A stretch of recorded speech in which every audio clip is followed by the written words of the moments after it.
And I just turned around and I hauled ass out of there. I was done. I wasn't dealing with that. The hypocrisy of the cult is one of the things that turned me away the quickest. When I turned my headlights on, it turned and looked at us, and one of the things I remember the most were the eyes were glowing red. I see an orb of light. It is just circling these steps like it is waiting for me. And he begins to tell them that he saw a UFO. They're basically like, what are you talking about? That's 7 foot up on a tree, peeking around it, and that's where I saw the top of the muzzle, nose, and the eyes. As soon as I made eye contact with this thing, it felt like death. Welcome back to Tinfoil Tales. I'm your host, Brandon Wright. Tonight's episode, we are going to be joined by my guest, Juergen. Juergen is out in Sedona, Arizona, the location. He moved out there to watch the skies for all the UFOs that are seen out there. But it's not just UFOs he's had contacts with. There's a lot of strange creatures like Sasquatch and some other things out there. So I'm definitely looking forward to talking with him. But before we bring him on, if you've ever had an experience and you would like to be on an episode of Tinfoil Tales, there's a couple things you can do. You can go to tinfoiltales.com and go to the contact section, or you can send an email to tinfoiltalespodcast@gmail.com. Either way works for me, so just make sure to reach out, and we will get something scheduled for a future episode. If you'd like to help the podcast out, please share it around. Word of mouth is one of the best ways of helping the podcast grow. You can also leave a 5-star rating and review wherever you listen to Tinfoil Tales at, and helps me fight the algorithms. If you're interested in becoming a member of the Patreon, you get early access to all the episodes, and they're all ad-free. There's also some exclusive content available only on Patreon. That's $1.99 a month, so it's worth checking out. There is a new show called Tinfoil Talks, available exclusively on YouTube. It airs every Sunday night live at 10 p.m. Eastern Standard Time, and there is a live call-in. So if you have anything you'd like to say, you can call in and talk with me live on the air. So make sure to become a subscriber to the YouTube channel. Hit the notification bell so you never miss out. And also make sure to follow me on all the social medias.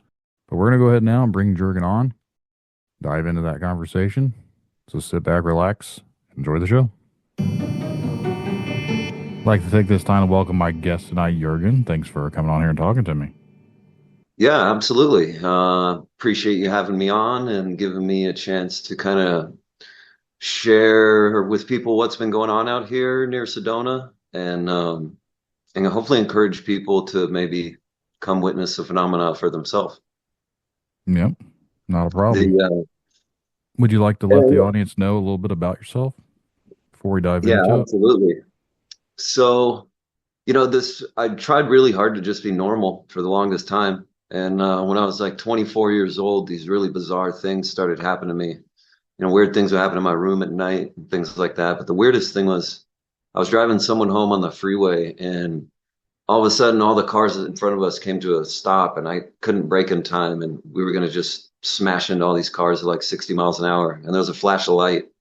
And then suddenly we were on the other side of all the cars, and we didn't touch anything. We were just driving normally. And all of us knew that something really weird had happened, but I couldn't even begin to wrap my head around it, and didn't really try to. Then as, I looked at all the strange things, I needed advice from someone, and I found a guy named John Lear. John was a person I'd heard on the radio a bunch of times. I would listen to him on Coast to Coast. And he always talked about the most interesting things to me. I mean, he was like the king of conspiracies. He was the first person to even say there's a secret base in the Nevada desert called Area 51. And everyone told me it's crazy. 10 years later, everyone realized he was right. And when I met John, I really kind of just dropped in on him at his house. He always said he lived in Las Vegas. I'd messaged him a couple times on a forum, and he said he loved cigars. And so I was in Las Vegas, and I thought, well, I'll just put some cigars in his mailbox, and went to his house. There's a big gate and there's no mailbox. So I didn't need these expensive cigars. So I called the number on the yellow pages, and John answered the phone. And I said, hey, John, you don't know me, but we spoke on a forum at one point, and I wanted to give you some cigars. And he said, what forum? And I said, GLP. There used to be a forum, might still be around, called Godlike Productions.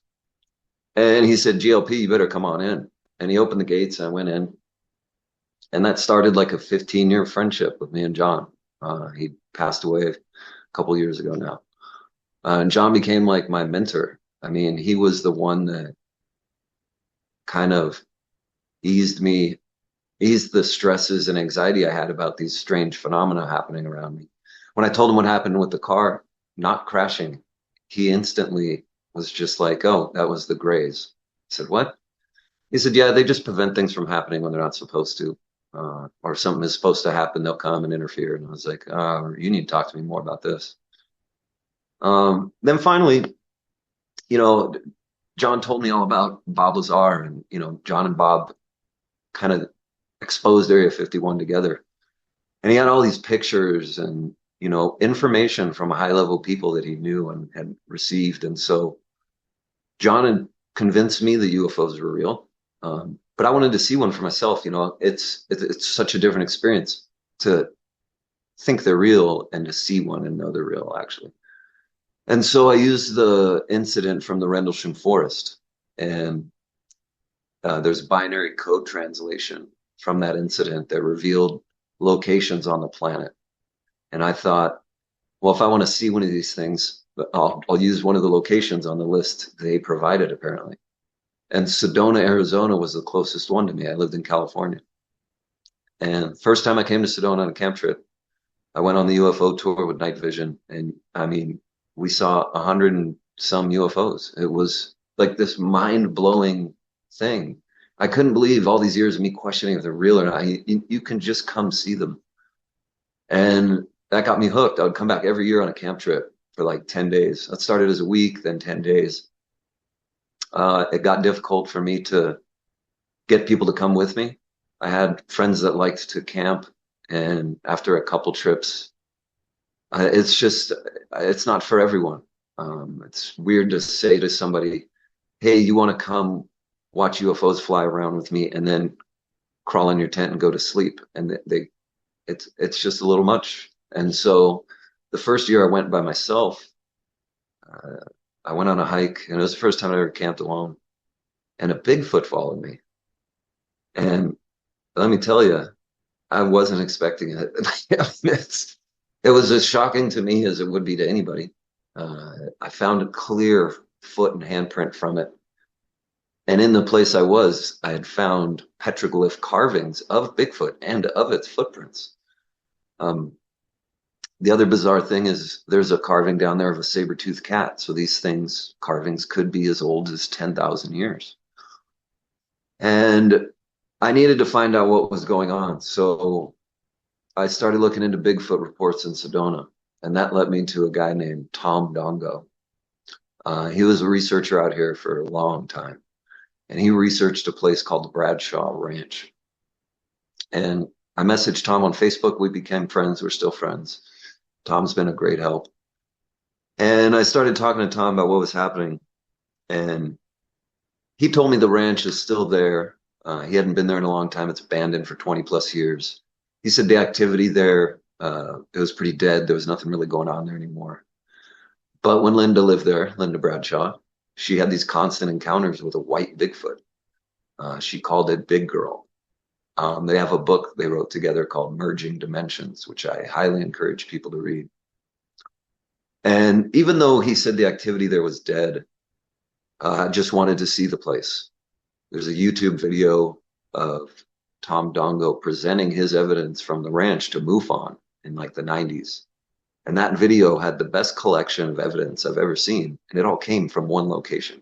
I mean, there were ghost apparitions or Bigfoots, weird ETs, things they call skyfish or rods, these little apparitions that fly through the sky at night. And they were getting all these in one place. So I just wanted to see it. And I couldn't find it the first time I went. And then Tom gave me some better directions, and I found the ranch. And the first time I was there, I was blown away at what I was seeing. And I'm telling you, the weirdest thing that I've seen is still weird to say. The first time I went to the ranch, I found these very large, round footprints. maybe 13 to 15 inches across, like an elephant had been walking through there. At the time, I didn't know that Linda had seen dinosaurs on the property walking around. She had seen long-necked dinosaur, brontosaurus type, about 10 to 12 feet tall, and they had seen a T-Rex type, a two-legged type. Well, it turned out there was still activity there, and I try really hard to not think it has anything to do with me other than I'm going to the place where this phenomenon occurs.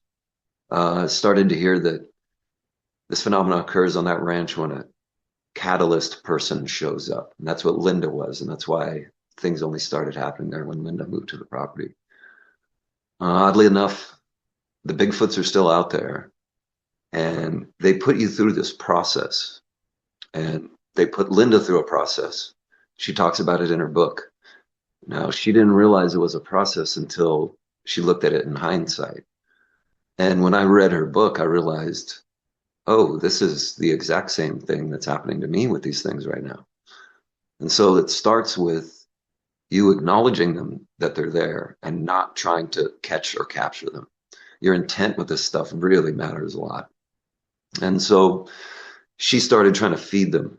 You know, she would knock on wood. They would make knocks back. She'd know they're around. She would put food on a red plate. They would eat the food and leave little gifts in return, rocks or sticks, draw patterns in the dirt. And then one day it lay down in the sand and left its body impression for Linda to see it. There's a great photo of that. And she realized it did that because it was soon going to reveal itself to her in the daytime. And the creature didn't want Linda to be surprised with how large it was, is what she figured. And so when I started looking at the experiences I was having on the ranch, it was the same thing. I started hearing wood knocks out there. So I thought about what Linda did, and I tried to leave food out. And they weren't taking it at first. I was leaving like these expensive, like all, you know, organic, like fresh mushrooms and tomatoes and things, you know, I thought maybe you would forage for or find. Nothing would take the food. They would be there for weeks. I designated a location to feed and communicate with them. And then I decided to use a red plate like Linda used. And that's when it started, man. It's so weird. I went to check the red plate, and there was a green rock on it. And it looked like a grape to me. So I thought, I wonder if they want grapes. So I just went, got grapes, put 3 pounds of grapes on the plate. And the next day they're gone, all of them. I was like, okay, that's weird. Then I started trying to further the encounters I'm having with these large, hairy creatures. And I wanted to try to write with them because as I was talking to Tom Dongo, the reason he's such a great resource is because a lot of people have a weird experience and they reach out to Tom and let him know about it.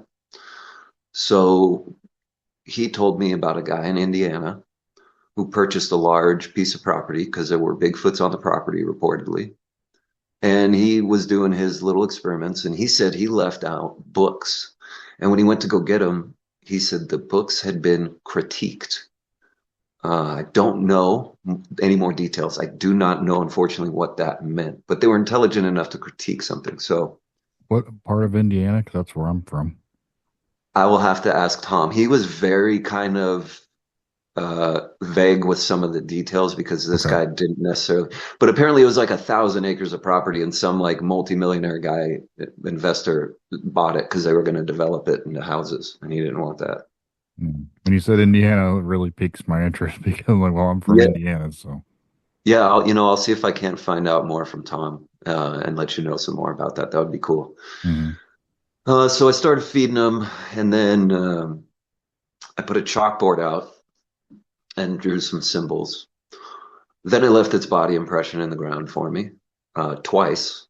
And by the way, I have pictures and videos of all the stuff I'm talking about. I realized one of the things is in this field, there's so many people that relay stories, which is wonderful, but I'm actually doing field work to get my PhD in metaphysical science, studying anomalous things. So this is my field work, so it has to be something I can back up when I say this. So the things I'm saying, I have footage and pictures and all this stuff. And so it's the one that left its body impression for me was 12 feet tall. And it was the summer solstice a year and a half ago, and it uh, let me see it in the daytime. Just after it did its body impression, I got to see it. And it was a good 100 yards away from me, uh, 12 feet tall, because I went and took a photo for reference afterwards. This one was brown. And when I saw it, I was so confused. It was like 2 p.m. and I'm standing there looking at the tree line and everything's green. And then suddenly there's this big clump of brown and wasn't there any other time I've been that summer. And I'm staring at it like, what is that? I thought, like, is there a dead tree over there in the shape of a person or something? Like, I couldn't figure out what was going on. And if it was maybe 10 seconds, which felt like 2 hours, but then it turned to the side and walked away to the left and disappeared behind a tree. And, I kind of lost it. After that, I ran to my chalkboard. It had left the symbol. It was the first time it left the symbol on the chalkboard. It's done that twice now. Both symbols have a chevron shape, and one of them the first symbol it left, we were able to identify it and match it to the Zamora incident, which is a UFO incident in New Mexico in the 1960s. Officer Zamora saw an egg-shaped craft in the desert, landed on the ground. It had a symbol on it in red. If you look through the reports, there's a few versions of that symbol. However, the symbol the Bigfoot drew is one of those.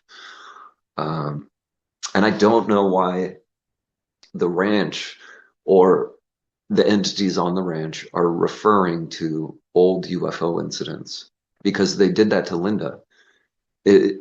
She was there, and one night she went outside and a movie screen basically appeared in the sky. This big white rectangle appeared in the sky in front of her. She has photos of it. It's amazing. In that screen showed an image from somewhere else. It's known as the portal photographs. However, I don't think that's what it was. It was projecting an image from the 1950s that's in Washington, Oregon, of this really incredible UFO incident. And we matched the images up. I mean, it's the same incident. So that would make twice now that this property has made a reference to a previous UFO incident, once in the 50s, once in the 60s. That's pretty strange to me. So all this stuff was happening, and my problem was I didn't have help. I was trying to do this, and when I try to talk about it, you just get ridiculed and you get put down and you get told you're a crazy person. And to me, I'm like telling people, well, you don't believe UFOs are real, and they're like, no, you're crazy. I'm like, I will take you and show you them, and they're like, no, I won't go. It's like, okay, then you're not for this. And I had all this footage on my phone, and John Lear and Tom Dongo were both telling me, man, you're getting really, really good stuff. You need to do something with this. And it's like, I'm just a normal guy, though. I'm not, who's going to listen? And then the first Bigfoot encounter I had, where it left its perfect footprint, it's right next to a carving of a footprint. And Tom Dongo told me, he's like, that's like a world-class discovery, man. He posted it on Facebook. He's like, no, I don't think I've ever found a live footprint next to an ancient carving of a footprint. And then I almost died. I had this really bad infection in my bone in my jaw, and it filled my body with poison. That was like 2 weeks ago. And luckily I found this charity that was helping me to pay for the surgery. It was like 6 months of surgeries, and it's just so brutal. And I was on liquid diet for like 5 weeks. As I was laying there, I thought, if I would have died right then, all this crazy stuff would have been gone. It's on my phone.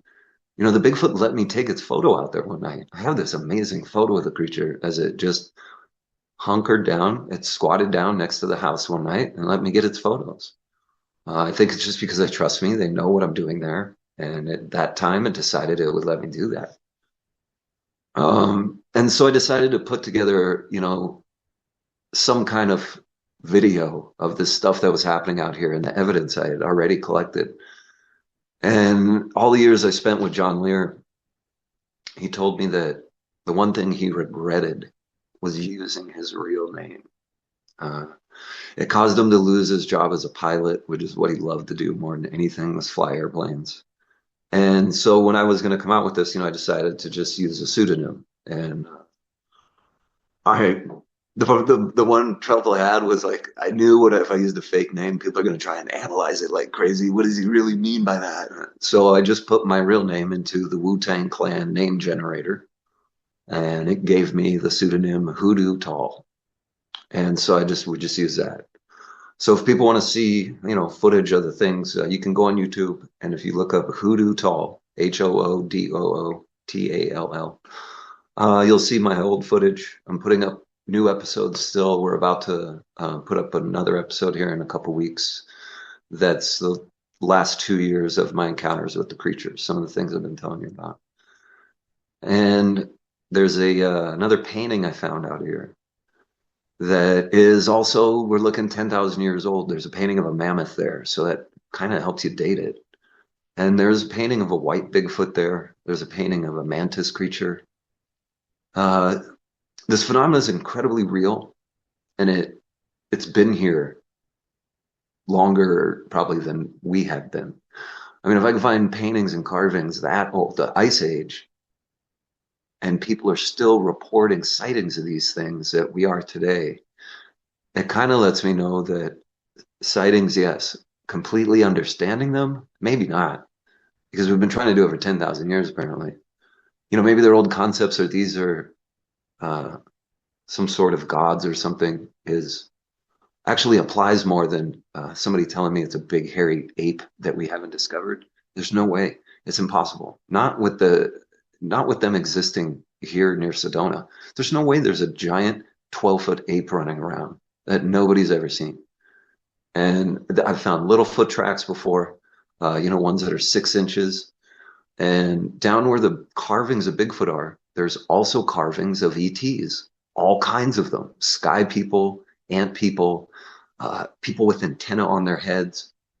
So this dry creek bed area definitely had some bizarre things going on there. One place in particular where the sky people are carved. In that area, there are mortar and pestles. So they inhabited that area for quite a while because they carved away at rock that's in the ground. And it's still there, so you can see it. And on the walls, there's 2 sky people carved, one on the left, one on the right. Now, the one on the right has his hands extended out, and from his hands is a double helix, a segmented double helix, exactly like a DNA strand. And now you got to think, what in the heck did these people see out here? I had somebody remote view it. I know remote viewing is real, but it's hard to find somebody who's telling you who's on target. So what I did was I created a blind target. For remote viewing, a blind target is 6 or 7 random letters and numbers, which I mentally associate with the location. When I write those numbers and letters down, I'm mentally associating it with the place. Then I take that blind target, and I went to the remote viewing section of Reddit and posted it. I said, I would like someone to remote view this. People started commenting, and I wasn't seeing anything that described the location. Then there was one guy, man, he was hitting it on the head. He was describing exactly the creek bed, the shape of the creek bed. He even pointed out that he could smell Reese's Pieces, which is what I had in my backpack that day. So I was like, you're on target. And then we went to private messages. And I asked him, I said, you're on the target, but can you go back? I'm not trying to see it now. I want to see what was going on when the people that carved that lived there. And that's all I said. I didn't promote any more than that. He said, okay. And he showed me his notes and his sketches and everything afterward. And he's like, so there were people there, and they would get this sort of anxious feeling. He said, there's some kind of energy coming down from the sky in like a spiral pattern. And then he's looking around. He's like, oh, there are 2 silver discs in the sky. And he went on to describe an alien encounter where they came down and visited natives and taught them things. And that is what the carvings kind of show. The weird thing about this place is the sky people left evidence. I don't know if they visited twice or if they left the evidence and they carved afterward. But what they did was they had the sky people leave their handprint in paint. This isn't a painting of a handprint. This is hand dipped in paint and put on the wall next to the carvings of the sky people. And I've showed the pictures to as many natives as I can. Luckily, a lot of the Native Americans out here have been open and friendly and willing to talk to me about things I'm experiencing because it relates to things they know about. And they all tell me the same thing. It's not one of the natives' hands. They were short, man. They had little stubby hands. And this is, well, I mean, oddly enough, when I put my hand on it, when I first saw it, it's exactly the size of my hand, and I'm 6'3", so it's not a native person's handprint. It was the handprint of the sky person they carved. And it gets weirder too, because the UFO activity out here is unlike anything I've seen. We're getting all these reports now of drones right on the East Coast. And honestly, it's not impressive at all compared to what you get to see out here every night. Drones, I can tell you this from studying UFOs and watching them a lot. First, you got to know how to identify a UFO versus anything else, right? What makes it unidentified, rather. Alien craft do not have FAA regulated strobe lights because that's ridiculous. Right. So, that's one of the main things if you're trying to research UFOs. Is it flashing? Does it have a mechanical strobe light on it? It's probably a man-made aircraft. Every single man-made aircraft has strobes. Single flash is private. Double and triple flashes are military. And, so the drone thing, it is weird. Why is that happening? But it's probably a smoke show for something else that's actually going on. Let's send up a bunch of drones to confuse people, and then they won't notice all the real UFOs that are just somewhere else or something like that. But out here, if you go out after sunset is the best time to see them. Once the sun goes past the horizon, we can't see it, but it's still shining in the upper atmosphere, and these things still reflect light. And the most I've seen in a 2-hour span is probably about 200 individuals. The least amount I've ever seen when I went out is like when there's a full moon and it kind of blocks it, and you see maybe 20 of them. And formations, satellites. Okay, so let's talk about satellites real quick. I've use satellite trackers enough now to where I realize it's not even useful to waste your attention on the satellite tracker. In a 1-hour time frame, I've never caught more than 3 satellites over this part of northern Arizona. And from what I've heard, talking to people who work on satellites and stuff and talking to the tour guides, satellite people say the satellites we can see with our naked eye and with the night vision are near Earth orbit. And those are usually telecommunication satellites. Over this part of northern Arizona, he said, I think 7 or 8 in a 2-hour window. And I was looking at about 1 hour and I was getting 6. I never got, or 3, I never got 4. So seemed to line up with what a satellite person says. Now, the formations out here are really wild. You get very familiar with Starlink. I still try to help people identify Starlinks when they're in the sky because almost everyone out here will start pointing them out as a UFO because people here look for UFOs. And Starlink is very predictable. It acts the same way every time. And the other craft we see out here, which if you look up Hoodoo Tall 2, episode 1, it's a collection of my UFO videos. And, how do you know it's not a satellite or space junk and all that? I wanted to get deeper into that.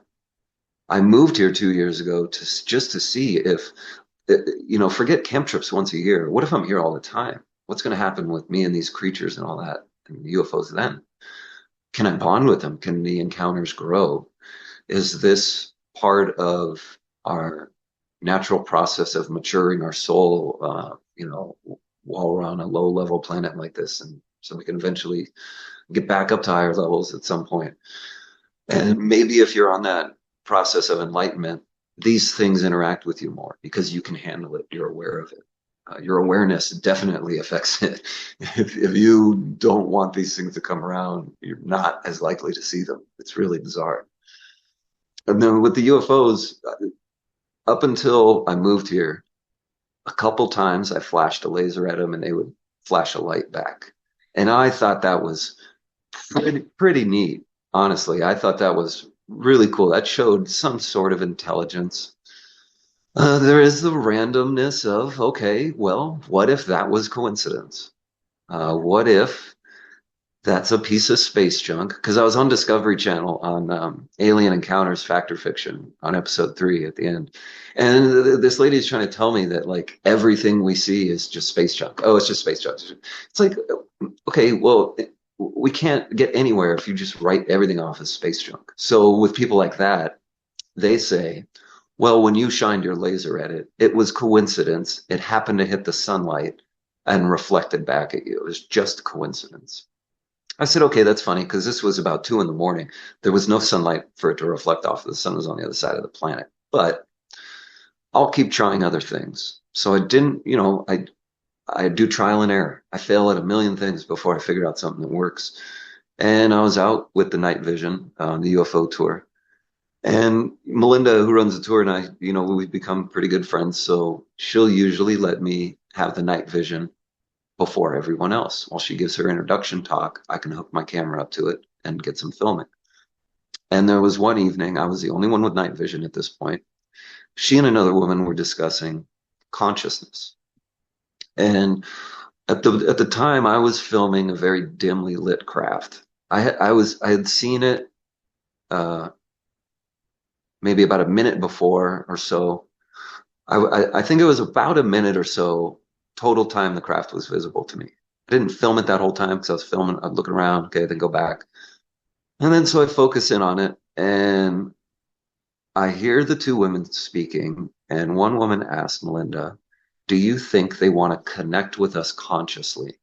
And that struck me. I was like, that's exactly what I'm trying to figure out. And as I was videotaping the craft, I just asked the question out loud, not in my head, audibly on camera. I said, flash if you want to connect with us consciously. And immediately this thing discharged the giantest flash of light. I mean, it's so obvious and so cool. In fact, if you didn't see the craft in the footage flying, when it makes the flash, it's really obvious that it's there.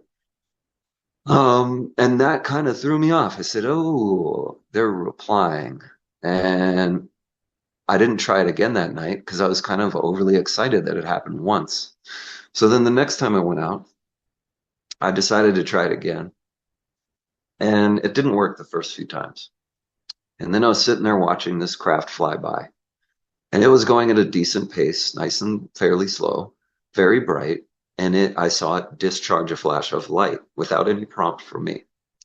So I thought to myself, it has the ability to flash a bright light. It's all okay, that craft can obviously flash a light.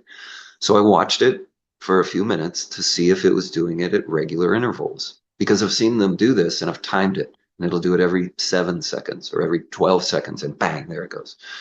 So I wanted to see if it was doing that, because I don't want to time my questions if it's flashing at regular intervals. And I kept watching it and it didn't make any other flashes. I said, all right, perfect. So I'm going to start asking this thing questions now. I'm sitting there, and honestly, I don't know what to ask. So I just say, flash if you know who I am. And it flashes really bright. And I was like, oh my God, do it again. Bang, it does it again. I'm like, and I'm just like, okay, now I really don't know what to say. And I started asking, I wondered if it was John Lear. And I miss John, sitting with him in his house and talking and seeing all the pictures he had of the moon and Mars and all the 9/11 stuff. That's like those would be some of my favorite memories from this life. And man, that's actually really kind of got me back for a second there. Anyway, that bringing up John kind of made me lose track of what I just said. You're all right. Yeah. Remind me where I was. To be honest. Oh yeah, no, I remember. You started talking about John. I asked the UFO if it was John Lear. That's what I was getting to. You asked about John, but when you started talking about like his pictures of the moon and you started putting Mars and the 9/11 stuff, I didn't realize he was interested in the 9/11 stuff. Well, he was a pilot, so he knew about airplanes. We Okay. talked a lot about that. Yeah, you and I, we'll talk on the phone. I'll give you some goods about that. So Mhm. I'm seeing this craft fly by, and I wondered if it was John. My impression when John died is he graduated this level of existence, and he's up with, higher level beings now, and he probably has his own UFO. So I asked it, "Are you John Lear?" And it didn't say yes. I was like, "Oh, dang it, okay." And then I I have was like, before we keep going, I do have a couple questions. "Yeah, Um, when like the C5, like the CE5 stuff, where people correct." communicate with these things, how do you know that they're communicating? Um, I've been to those events, and I see people taking almost anything as communication, much like when we're younger and we want to go into an abandoned house because it's haunted. Any sound we hear is a ghost, right? Hmm. So if you get a bunch of people together to summon a UFO to communicate, I've been part of these groups and I've seen the UFO do something and didn't mean it was communicating to me, but it did to these other people. But that's one really tricky thing with UFOs. So if a group of 10 of us were picked up by a UFO and dropped back off, none of us are going to remember it the same. They're very weird craft in themselves. You would remember it differently based on our level of awareness, memories we had, things we did on it. Uh, they aren't as simple necessarily as just a room that flies around like a jet. They're not that. Um, we'll touch more on what I think they are in a sec. Okay. So with this craft I was videotaping, asked questions. So finally, I asked it, "Can you come back in a formation?" And bang, it said yes. I said, "Okay, can you come back as a formation of two?" And bang, it said yes again. And then I turned the camera off and waited. About 60 seconds later, all of us could see it, even without night vision, even with the full moon out. It came back as a pair of craft flying in tandem right by us, and I got video of that too. So they were definitely engaging with me that night to the point where I could make a request and they would actually fulfill that request. Now, I don't quite understand why that is. I don't know if it's only when there's a particular type of ET, because it doesn't happen all the time. But the UFOs, so I see a lot of people talk about Sedona, and I see a lot of people say there are portals in Sedona. I've heard them say that there's portals on the ground out here, that there's a portal in the sky. Uh, the portal in the sky I hear referenced as to UFOs flying into this portal, like one portion of the sky that they seem to go to and disappear there. That could simply be the shadow of the Earth, and anything reflecting light disappears at that point. So you can't necessarily say it's a portal in the sky. If you really look at the people, well, I am pretty sure Bob Lazar is not a liar. Some people don't believe Bob Lazar, and that's okay. From my personal experiences with John Lear for so long, and I've been in the room with Bob once. Actually, look, there's Bob's autograph right behind me. He wasn't a liar, so when Bob talked about the way the propulsion system on these craft work, I do understand that to be correct. And I do see craft operating in the way he described them. One thing he said in particular was the way they naturally bend light and gravity around the craft makes them invisible when you're underneath them because light's bending around them. The one night we had a close encounter out here on a UFO tour, that's what happened. When it came flying over our head at only like 1,000 feet. And without night vision, there was nothing in the sky above you. But if you pointed your laser up at it, the laser would hit an object that would absorb it, kind of like the predator would absorb light if you hit it when it was camouflage. That's what this Mhm. thing would do. It was bending the light around the craft when you hit it with light. Hmm. So what Bob Lazar said holds true in the field. And if this is the case, the way the engine on that craft works, I don't know if engine's the right word, but the way it works is it manipulates gravity. It can harness the gravity wave, and once it harnesses it, it can use it to basically It locates its destination in whatever point in space-time. It pulls that location to it, and the craft goes back to the location with the gravity. It isn't flying there. It travels in a different way. It basically makes a portal. That's what we think of portals as, right? A doorway that takes you from one world to the other. Well, that's what a UFO is. It has a portal on it, or a Stargate on it. So I don't believe that there is some portal or Stargate on the planet left behind by ETs, because they all have one on their craft. I mean, that's how the craft move. I don't see the reason they would just leave one buried in a mountain for us to find. So when I hear people say there are portals in Sedona, I'm all for it. Just show me one. Like, I'm in. As long as, the stories are great, but I hear the same stories being perpetuated and they've never had any truth to them. So I kind of try to just focus on ones that seem to be actually a little more true. That makes sense, because these topics are ridiculous. It's really hard to tell people, there's still dinosaurs walking around, but don't worry, they disappear. I don't really know how to describe that to people, other than I have videos of their footprints in dirt. It's not fossilized in a rock. It was a footprint that was made that day or that week. There's other things on the ranch too. Bigfoots aren't just the only things there. I tracked this creature for like 5 or 6 months. Now its foot looks similar in size and shape to a Bigfoot, but it only has 3 toes, and they're kind of shaped like plums or something. Like, they're big and round. They're not like 3 skinny toes. They're just 3 big, large toes. And I found them on the ranch. I would find them probably within, I think it was an 8-mile radius. For those months, I'd find this creature in those tracks.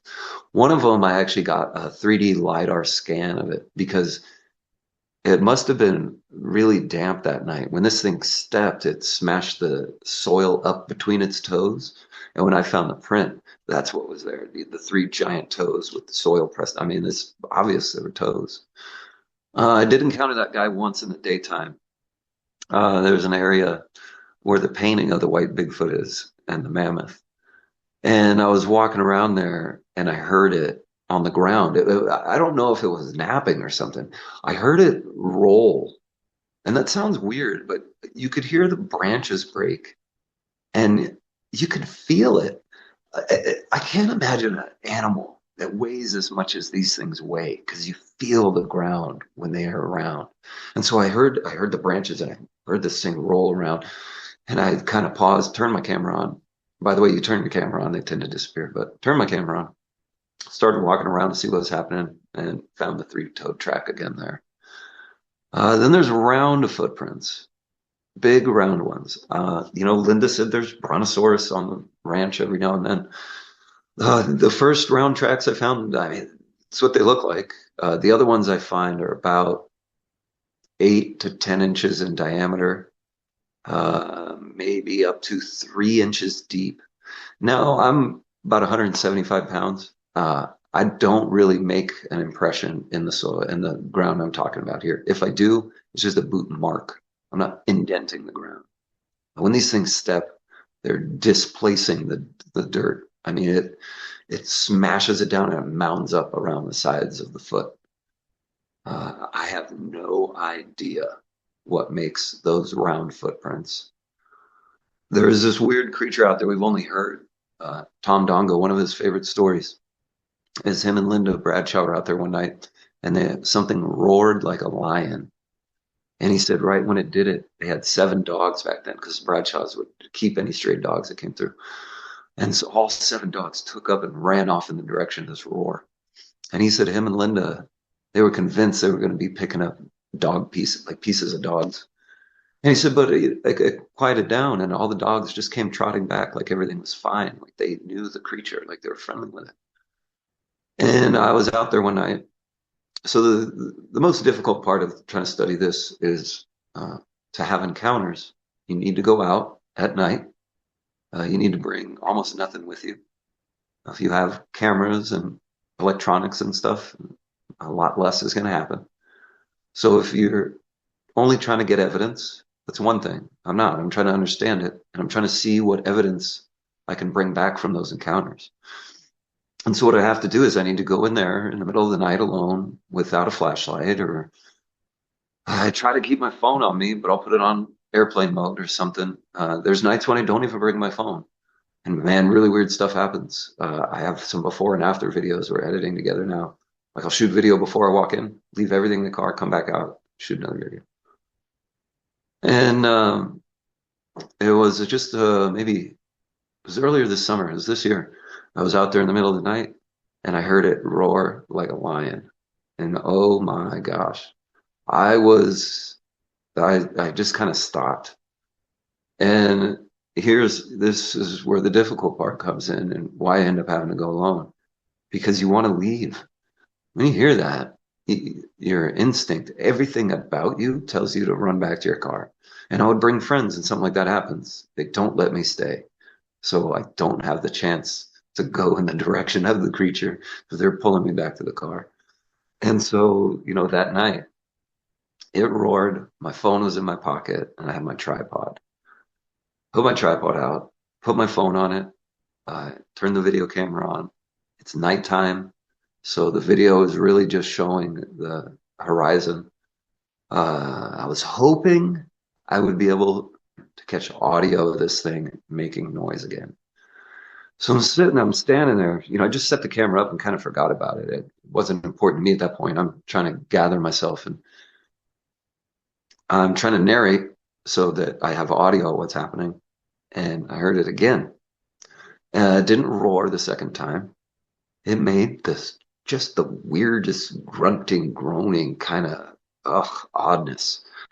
And fortunately, my cell phone camera picked it up. This thing was still, we're talking 100 yards away because there's this fenced off area between the ranch and a corral. And it's about 100 yards or so. And so this thing was on the other side of that to me. And we have it on audio. I took it home and I put it on my computer and turned the volume way up. And you can absolutely hear that there's something there. The problem is you can't identify the sound other than something big that was making noise. I don't know if that's the creature that makes the round footprints, but the roar came from the place where I find the round footprints. And there's a set of them that I first found over a year and a half ago. And those tracks are still there. They've been rained on, snowed on, everything. But this thing was so heavy. I mean, the tracks are still there. I just brought somebody out there the other day to show them to them. I mean, they're a lot less obvious now than when I first found them. But what happens is these creatures weigh so much and they make such a big hole when they step that when it rains, all this silt comes and fills in the hole.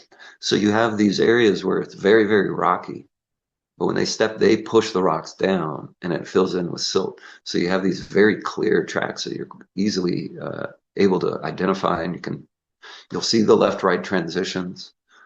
There was another big creature out there has rectangular feet. And I couldn't see any toes. So I don't know if it wears some kind of shoes or something.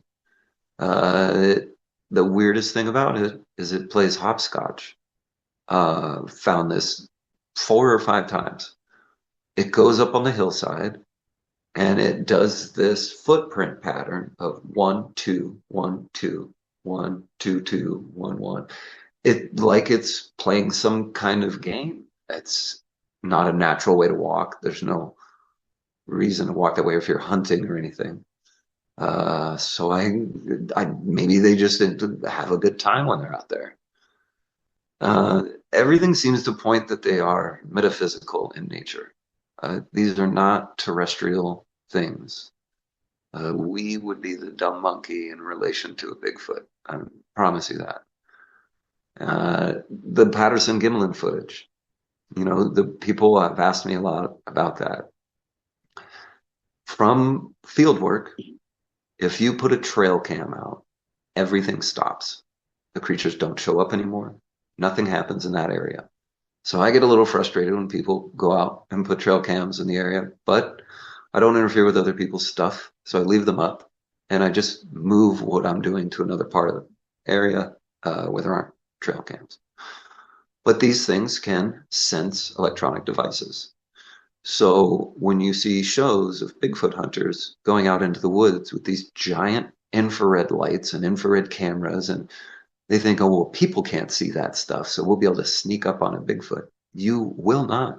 I'm telling you, I've been doing this, a couple days a week on an area where I know these creatures are on this property. Fed them. They've been, footprints all the time, wood knocks and growls and whistles and grunts and yells. I've seen it in the day, seen it at night. Their eyes glow. I have a photograph of it. So it isn't a question to me whether or not they're there.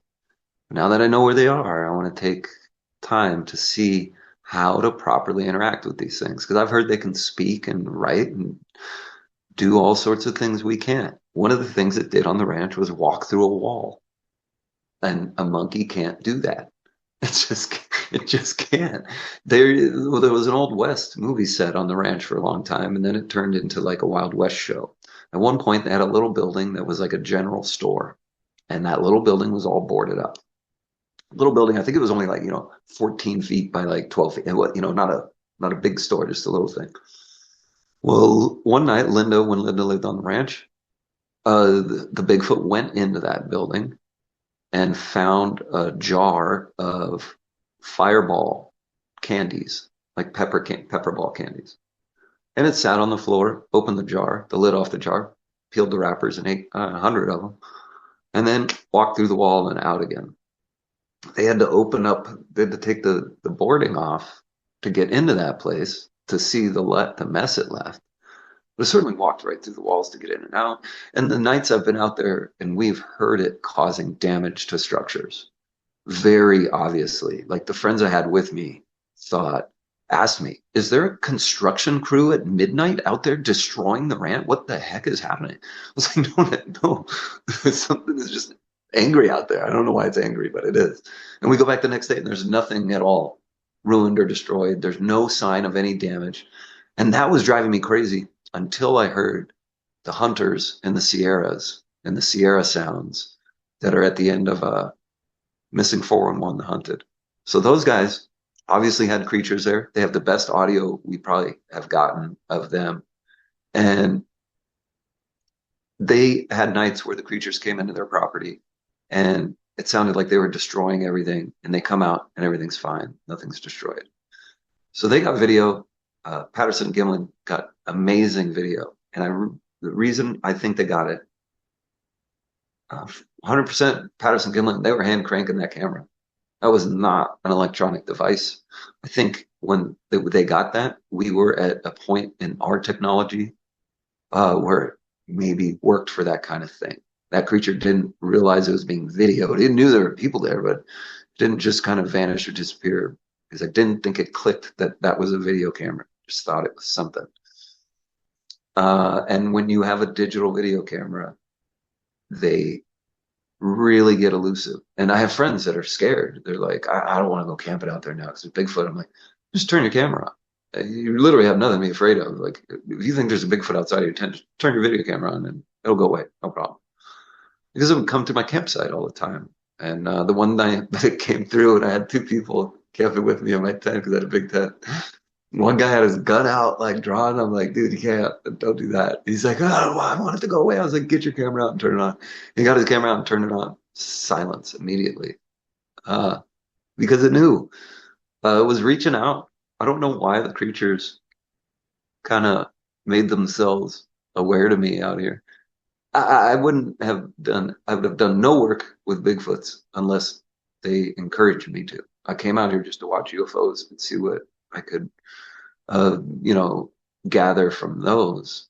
And so I have to collaborate a lot.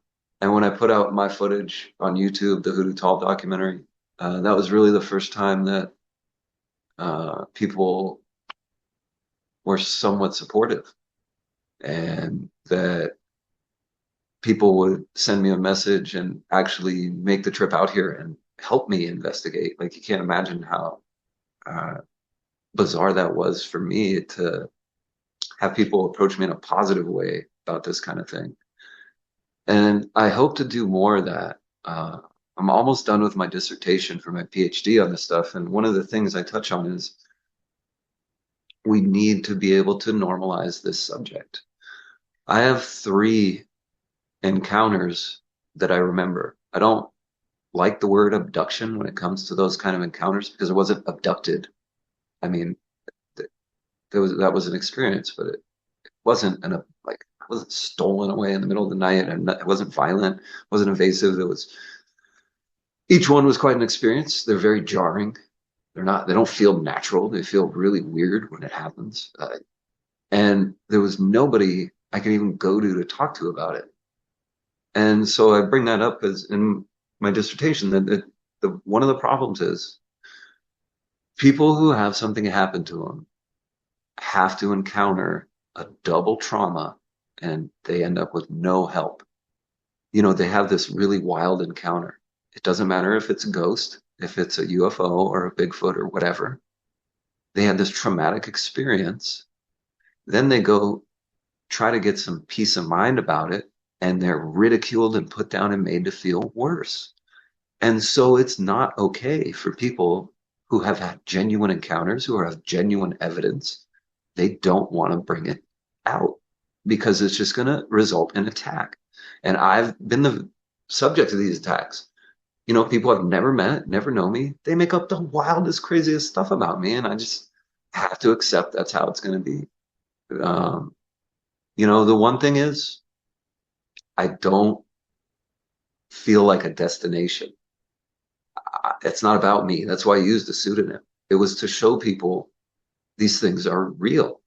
They're not, because I needed to know. For me, what was happening to me, I needed to understand this stuff was real, or I would felt like I was going crazy.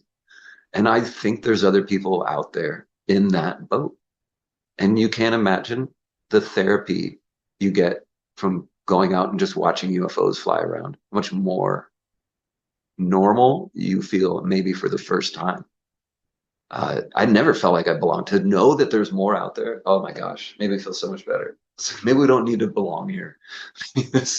Maybe this Earth experience isn't about belonging, but it's about using this experience to take us from who we were to what we want to become.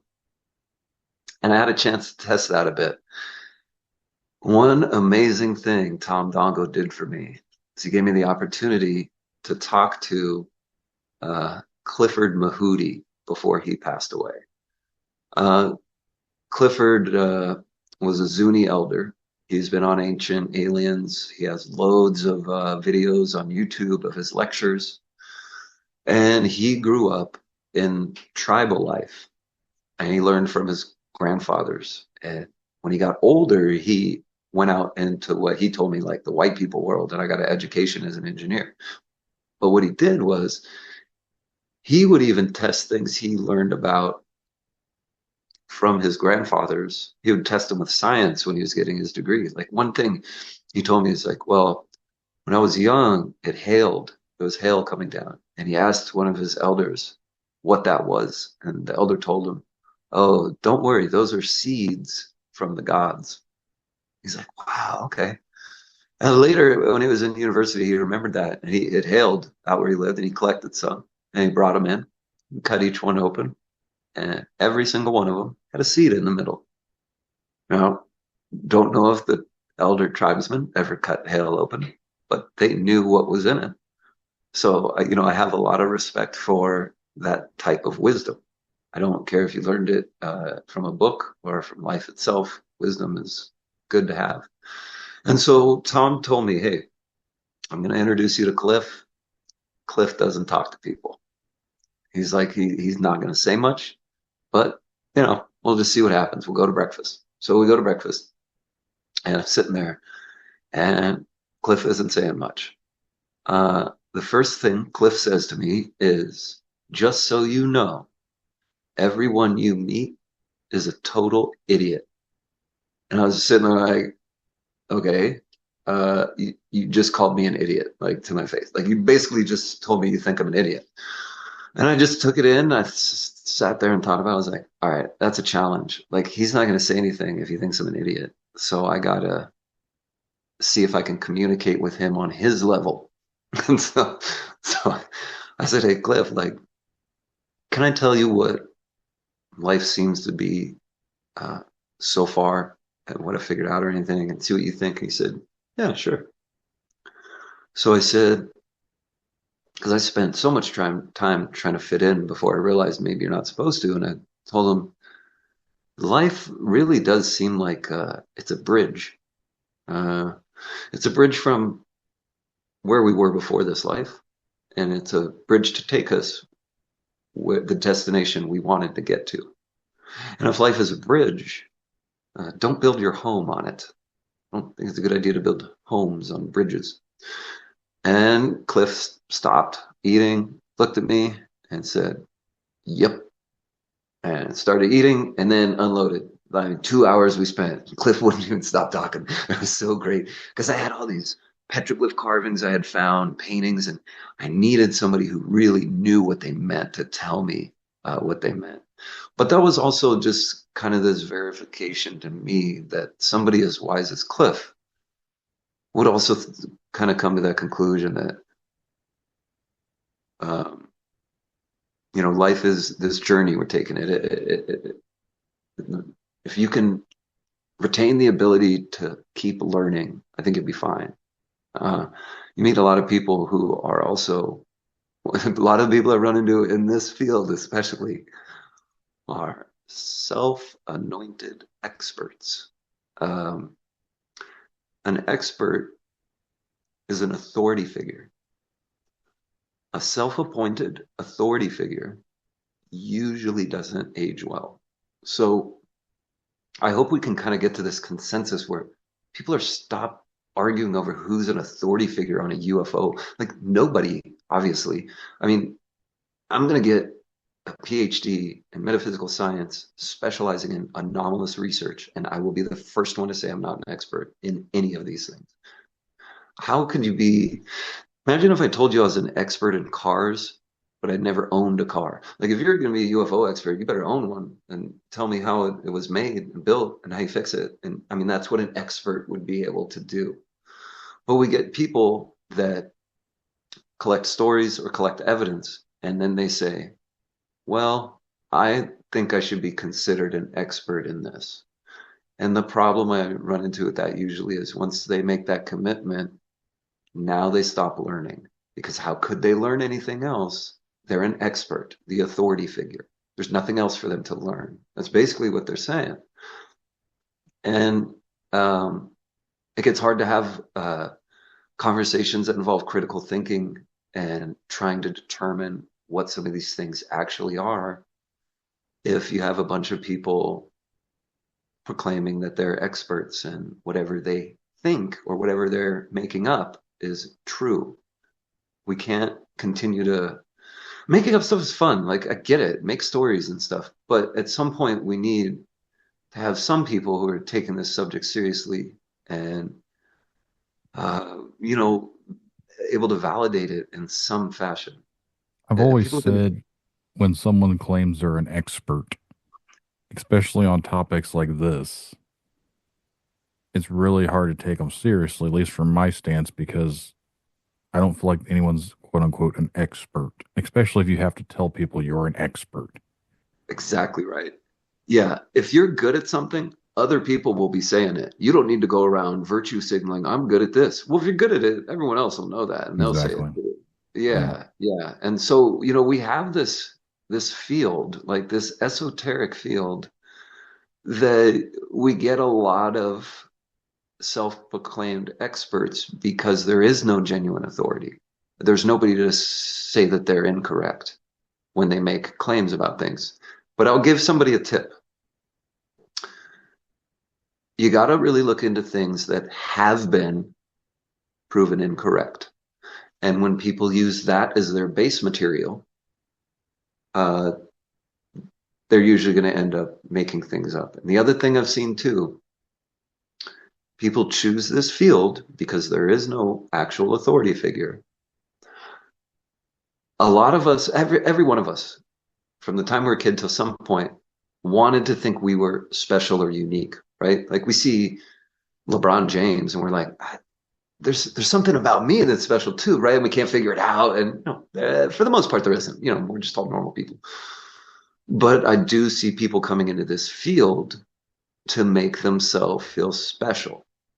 Now, one instance of this I heard about recently, I don't really listen to too much podcasts or watch any videos recently because I'm neck deep in it. And so this fella I've become friends with, I met him at the ranch, him and a friend of his. We went collecting crystals together. One of the other things I like to do. And they were telling me about a Bigfoot podcaster they're listening to. And they're telling me all this stuff, and they're telling me this as if it's factual. And then they start telling me, oh, well, there are 2 types of Bigfoots. And I said, I've also heard that from a reliable source, so I was curious what they had to say on the subject. Well, they said, well, one of the group of Bigfoots, they're smaller and reddish, and they're cannibals, and they eat people. And these Bigfoots are leftover from when the Anunaki came here, and they created these things to mine gold, and they left them behind. Okay. Zecharia Sitchin did an absolutely amazing job trying to teach himself how to translate Sumerian text at his house, right? He did a really good job, but he got a lot of it wrong, which is, you would expect that. He had no frame of reference. He was doing his best to translate something that people didn't know what it meant. He got a lot of it right. He got a bunch of it wrong because you need to know context. You need to know a lot of things. There were no giants that came from space to mine gold. Hey, let me just, logically, you should know that. Space is full of gold. It's full of all the elements. It's floating around out there. So why would an advanced level species fly through a bunch of gold to land on a planet to then try to dig the gold out of the rock in the planet? Like, it starts to just be so nonsensical that when people bring that up as their base material, they immediately lose me because, yeah, it's not true.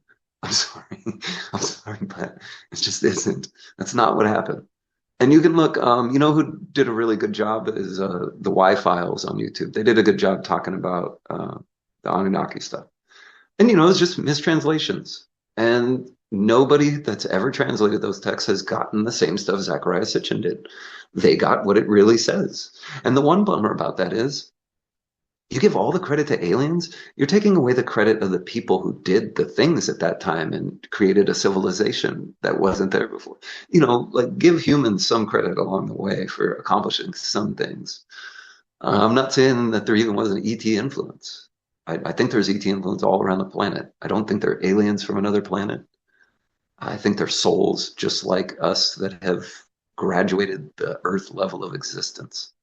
And when you do that, you're allowed to then help shape and mold lower level worlds and souls,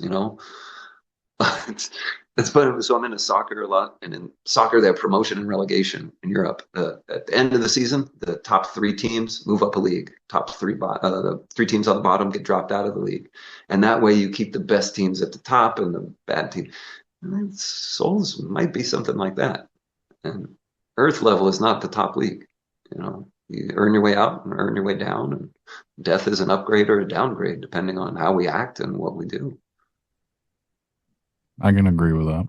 That's kind of how I feel about it too. Is I'm not saying that there's no afterlife, but I think what we think of as an afterlife is a little bit different, Right. as to what has been pushed on everybody. Yeah, and religion too. I'd never hate on religion. When I got my master's degree, it made me a reverend. So I'm a man of the cloth. But whatever avenue helps you find a moral compass and peace and teaches you to be a good person, do it. There's no wrong way to do that. But the one thing that gets frustrating when people are really heavy into religion is they missed the whole point. So, I live here in Cottonwood now. Not a lot of guys with that are 6'3" with big mohawks, as you can imagine. So one day I hear a knock on my door. I looked at the little window and I see these 3 little old ladies out there. This would be interesting. I open it up. The look on their faces, as I'm opening the door, I see the look on their faces, smiles, right? And they're holding a piece of paper. As soon as they see me, just all of it went, and they're holding this piece of paper and they're like, oh, well, we're going to give you this paper about Jesus, and I'm like, give me that. I was like, this is the most, you're the most judgmental people I've ever seen in my life. You're spending your time going door to door to teach people about Jesus, and you just judged me as much as you possibly could because of my haircut and weren't even going to give me the paper.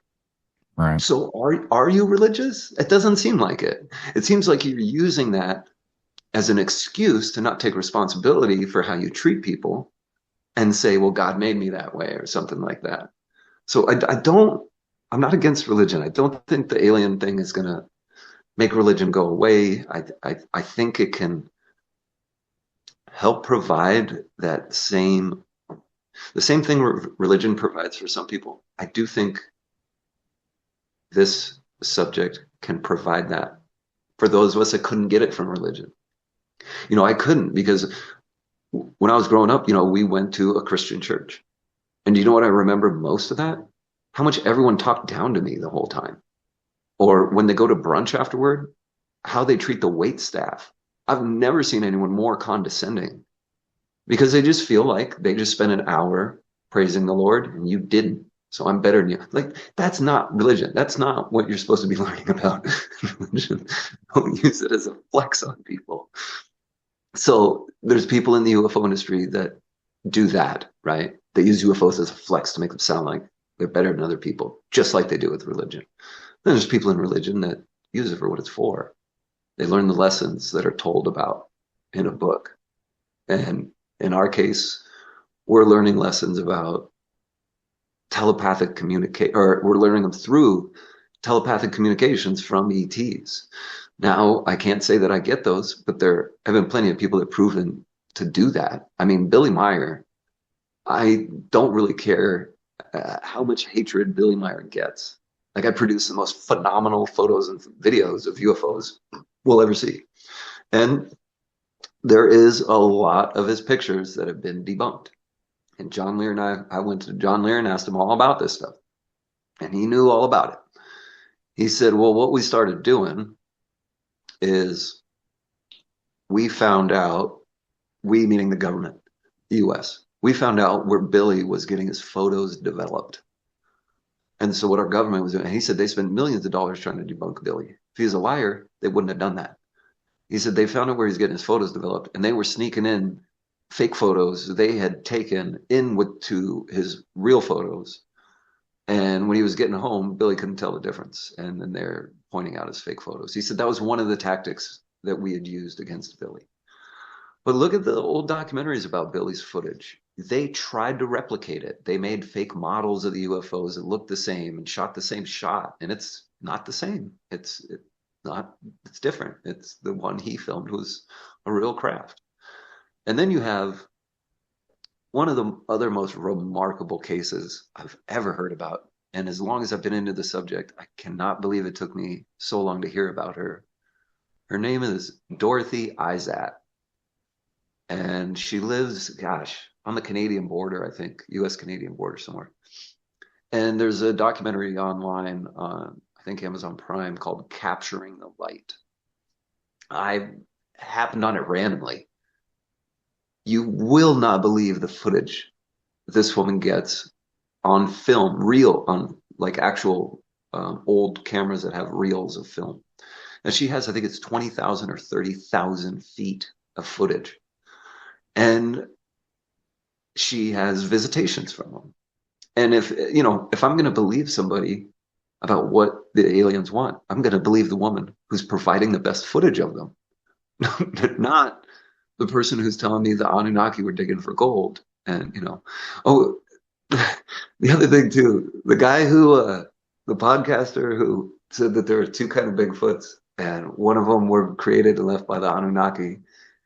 He also comes to this conclusion that there were like 12 Bigfoot ambassadors, and then, oh, what do you know? They made me an ambassador too. I'm the ambassador for all mankind. It's like, really? I know who you're talking about, and that guy's a friggin' But idiot. you come to these conclusions, really? And the bummer for me was I'm with two people that are believing this guy. And I don't argue with them because I'm like, oh, believe who you want to believe. The Bigfoots aren't out here eating people. I'm sorry. Well, that's the same guy that claims that they support the president-elect. That was the one that they wanted. That's their guy, is what they told him. And like, he's actually a psychiatrist. And he said he had a Bigfoot encounter once. And so John Lear taught me this term UFO disease, and it happens in Bigfoot worlds too. And UFO disease is somebody has an encounter or they see a UFO and they talk about it and they get a bunch of attention and nothing else happens, but they really like that attention. So they make it up. You start making stuff up. Yeah, Yep. You just start making it up. That is exactly what this guy has done. And he is supposedly a psychiatrist. He has a lot of followers out there. My thing is, he needs a psychiatrist because there's something off with the dude. So yeah, I mean, it's and that's another thing too. He uses his degree as a psychiatrist to get people to trust him, and that's really a selfish thing to do. It's borderline in a sense that he shouldn't be able to keep practicing that if he's going the way he's doing it to manipulate people. There's some ethical code that he's not following. Right. And I see that too with other things. I'll tell you right now, especially around Sedona, I meet people all the time that tell me they have superpowers. Loads of times. I've yet to see anyone be able to demonstrate these superpowers. But I'm open to it every time. You got one? Let me see it. I'm still waiting for the guy that told me that he doesn't get picked up on cameras to go invisible and show me that he went invisible. He'll just show you like an empty camera. Right. I'm in the shop. You just can't see me. Yeah. I was expecting that. I didn't even get that much. So, well, there's a couple people I've met out here that claim that they can heal you and they can restructure your DNA, and that there's these motherships around all the time, and they'll bring you up to them. And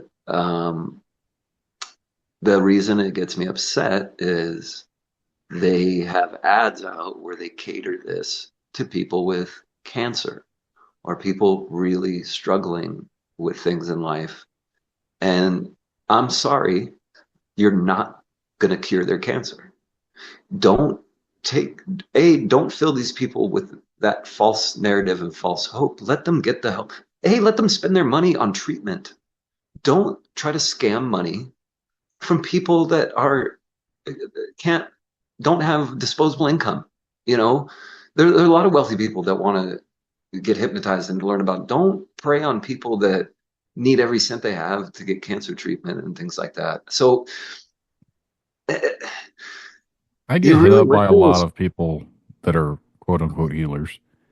And I've interviewed some, and I think genuinely most of them are decent people, but you do have the ones out there that are trying to grift on people.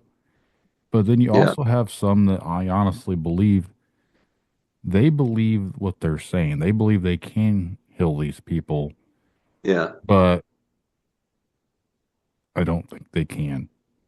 And I've seen that also with people changing the story of their encounter, and they tell so many lies. They truly believe the lie they've told, because I was there when the encounter happened, or they told me about it immediately afterward. I'll give you a good example. At the Bradshaw Ranch, there's this other guy who was out there, and he told me, last night we were out there, and it was weird. There was like a woman standing like off the side of the road, kind of. And he's like, yeah, we walked over there, and like shine a flashlight on her real quick and then put it down. And the guy with me like shined his laser at her and then put it down. And she didn't even open her eyes. She was just standing there. And then we kind of left. She didn't say anything to us or anything. It was like interesting. And about a month or two later, I met a woman who goes out there at night to meditate. That it was her. Well, next time I hear this guy telling this story, he saw the ghost of Linda Bradshaw at the ranch. No, you didn't. You saw a woman meditating. Like nothing about the encounter suggested it was a ghost to begin with. You saw a physical person standing somewhere and you harassed her. So and I'm trying to avoid becoming that. Right. I'm trying to stay focused on talking about the things I can show, taking it as an actual researcher, not a tour guide or an experiencer that calls himself a researcher. I had a really good opportunity when I first moved out here. You know, the hardest part was going to be finding a place to live and a job that could sustain me. And the first thing I did was I took a job as a ranch hand. That gave me free rent in a trailer. And then I got a job in Jerome, the town on the hillside here, the old mining town. And I got a job working as a tour guide for a ghost tour company.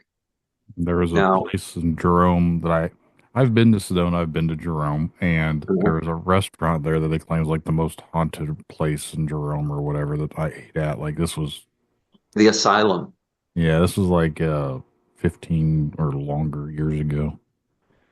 But Yeah, that restaurant is on it's in the Jerome Grand Hotel, which was the third hospital.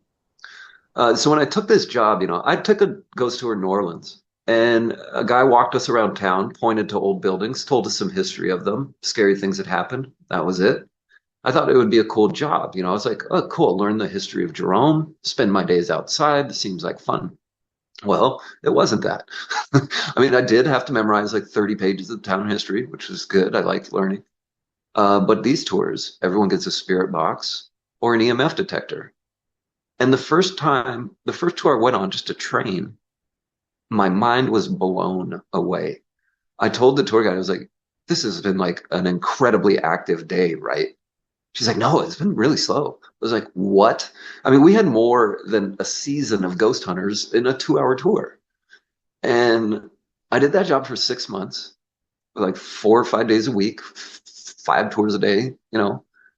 I never gave a tour without ghosts on it. Didn't matter if it was 11 a.m., 9 p.m., it never mattered.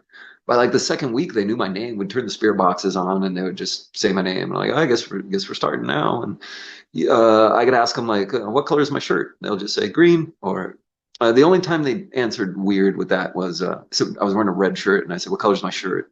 And they said blood. And I was like, that was kind of creepy, but okay. The people on the tour got a kick out of it. There's 2 types of ghosts up there. There's ones that are caught in a loop of when they died, and they haven't escaped that moment. We would go to the location where the first hospital was in Jerome, and they burned to the ground with all the patients and doctors and everything in it. Those people there were conscious beings, but there were also several people caught in that loop. They ask you for help. They ask you for water, for the fire every time you go. And it's sad. I mean, it's quite sad to see that. And then you would get completely coherent souls that were more than willing to give details of their life, as long as you didn't bring up that they're dead. They didn't seem to know that. And when you do, they stop. So if you talk to them like they're alive, you get these, I mean, sometimes minutes long conversations. And you can absolutely tell if it's a man, a woman, or a child's voice. I mean, clearly and distinctly. And the languages I heard, because Rome was a mining town, people came all over the world there. It's like 30 some countries people came from. English, obviously, lots. French, German, Chinese, a lot of Spanish. What else did we hear? Russian. And the weirdest one was a lady from Bosnia. I can't remember the language she spoke. I don't know if it's Bosnian, but she was getting clear audible replies in her native language too. And then, so at that location, then there was another location was an apartment that was closed to the public, but we had a key, and a double homicide took place in there. And the spirits in there, they really, I developed bond with them, I guess, that I didn't even think you could do. They started asking me to bring them alcohol. Over the months talking to these ghosts in there, I found out they were quite the partiers of Jerome. That was what they're known for. And so when they would ask me, it was a specific type every time, vodka, not alcohol, but vodka. And I'd go get a little bottle and I'd bring it and I'd stash it in the bathroom. 7 times that happened. And all 7 times it was a different type of alcohol. And every time I'd do it, the next tour I bring in for the next day or so, they were the most active I could ever imagine. In that room, I'd always use a REM pod. We'd put the REM pod on the couch, and then we'd have our spirit boxes and EMF detectors. So the bathroom is where the woman was killed, Ruth. So the bathroom is kind of this weird feeling area. So I'd come in after I just left them alcohol, sit everyone down, turn the REM pod on, and the REM pod won't stop flashing lights. Like usually they'll reply here, nope, just constant activity on it. I was like, okay, they're pretty happy. People are like, make it do something. And I'm like, Yee. So I would ask them, okay, can you open the bathroom door? And these things would open the bathroom door. And then people would lose it. And I'm like, okay, can you close it now? And then they would close the door. That wasn't even the weirdest part. People would start freaking out and tell me I'm faking it somehow, which I can understand. I would have thought it was fake if I was on the tour. Then I would tell them, you go try to open that bathroom door. And they're like, what are you talking about? Go try. So the problem was the floor is really swollen in that old apartment. And when you try to open that door, it hits the floor after about 4 inches. And you have to really pick up on the door really hard to actually open it. The ghosts do not. They could swing it freely, open and closed. When they didn't want us there, they'd open the front door, tell you to leave. Like, it's so real. So if ghosts are something people want to experience, go to Jerome. And if you don't take a ghost tour, just walk around with a spirit box. I mean, yeah, the tours are fun. You get some history and go to places other people can't. But the ghosts there are, there is easy to see as the UFOs in the sky and around Sedona. It's that common. It was every day. I'd go into the cemetery. Cemetery is not as active as the other places. I did kind of conclude that the ghosts were attached to where they died, not necessarily where they're buried. But we'd have really cool interactions in the cemetery. One of them was we were in there at night and we were walking on the dirt path, kind of leaving. 3 of us were out there and we all had a spirit box. And right at the same point, a man's voice said Frank on each of our boxes, just slightly after the other, not at the same time, but Frank, Frank, Frank. We're like, whoa. So we stopped and I said, okay, let's look around. I've never heard the name Frank out here. We looked around and didn't see anything. The next day I was in the cemetery, and when I got to that spot, I remembered Frank's voice. And in the daytime, there was a bush there. I was like, I started moving the bush. Man, there's a headstone covered in the bush, and the name on it is Frank. He was upset. Nobody ever stopped to talk to him as we went through the cemetery. And he's just waving his flag, like, hey, man, I'm here too, you know. So the ghosts are interactive, some of them. Some of them just are in this state of shock, and they don't know what to do, which makes you think too. They died in that fire over 100 years ago, and to them, they're still in that moment. To us, 100 years has passed. So the time deprivation that must occur when we're out of body, you got to think that maybe time doesn't exist in the same way we make it exist when we're alive. You know, that whole thing like 1 second is 1,000 years on Earth or something. There's a biblical translation that equates that 1 day equals 1,000 years or something. And yeah, I thought it seemed weird that a soul could be trapped in the same few seconds for over 100 years. It's kind of weird. Have you had any ghost encounters yourself? We can talk about that here off air. That could be a whole nother hour at some point. Yeah, I've got episodes out there that talk about some of the weird things that have went on where I live. So yeah, okay, I'll have to look some more for sure. And if you ever come back out this way, man, you got to let me know or plan a trip. I'll take you out to the ranch and we'll go. I would See love if the to business can help. bring my Yeah, family out to Sedona. It's a completely different world. yeah, yeah, absolutely. Oh, you know, it'd be fun too is if we did like a ghost episode in Jerome, and we just got like some spirit boxes, and like we could do like a little So thing where we do it live or something. here's what's funny about the town of Jerome and ghost experience. There is a town not too far from me called Jerome, and I Oh, had a weird experience there. really? Yeah, so Huh. I think it's funny that they both have the same names and they've had weird experiences. I don't know, Yeah. but One of the things I kind of concluded about Jerome out here was the copper mine the town is built around.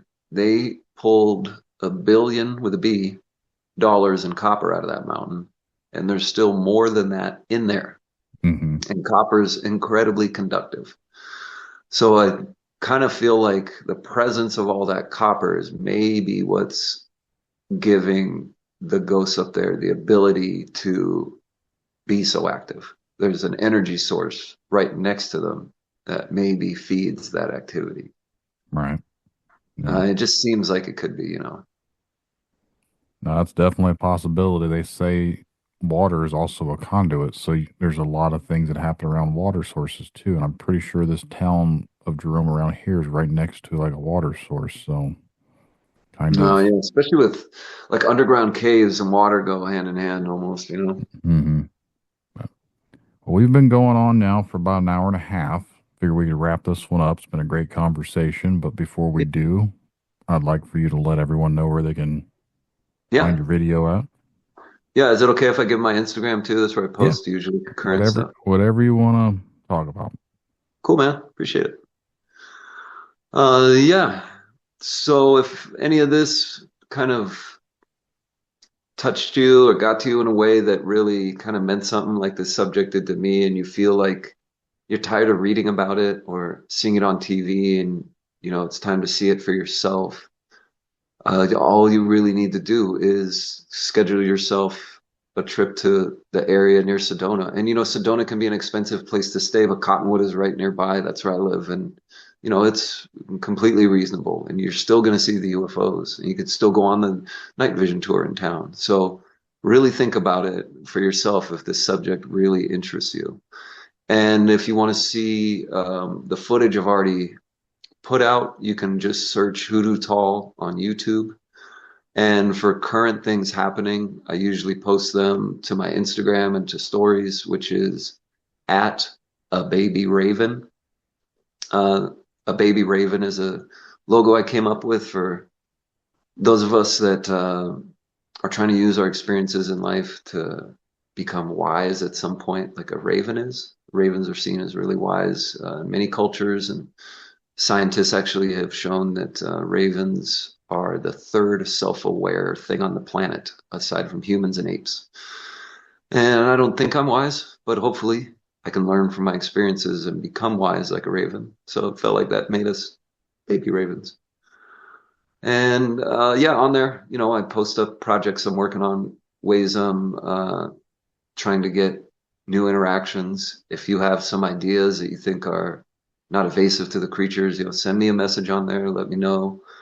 If you're going out to the ranch at some point, you can always let me know. I'm out there all the time. So I like collaborating with people. And hopefully we can understand this stuff a little more if we keep trying.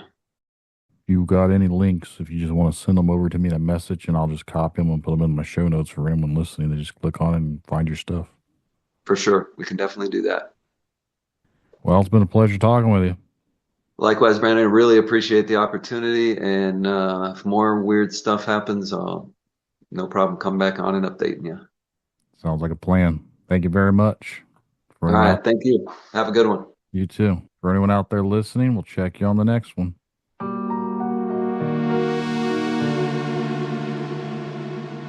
And that's the show, everyone. I really hope you guys enjoyed the conversations. If you would like to be a guest on Tinfoil Tales, remember to send an email to tinfoiltalespodcast@gmail.com or go to the contact section of tinfoiltales.com. Just get your message to me. We'll get something scheduled for a future episode. And just remember, the truth lies in the stories we share, the connections we make. Stay curious, stay open-minded. Thank you all for joining us on this journey. And until next time, keep questioning, keep seeking, and keep exploring the unknown. Good night, everyone. Tinfoil Tales in the headphones. Yeah, it's time to rock. Got a story about a cryptid creature. Let's take a walk. Bigfoot, dogman, they're out there in the dark. But the truth is out there like an alien spark. UFO sightings got the whole world shook. Conspiracies unfold like a story in a book. Media control, trying to keep us blind. But I won't be fooled, gonna use my own mind. In history, they don't want us to know the secrets they hide, the truth they won't show. Dominate our society, they keep us in chains. But I'm standing tall, it's time to break the reins.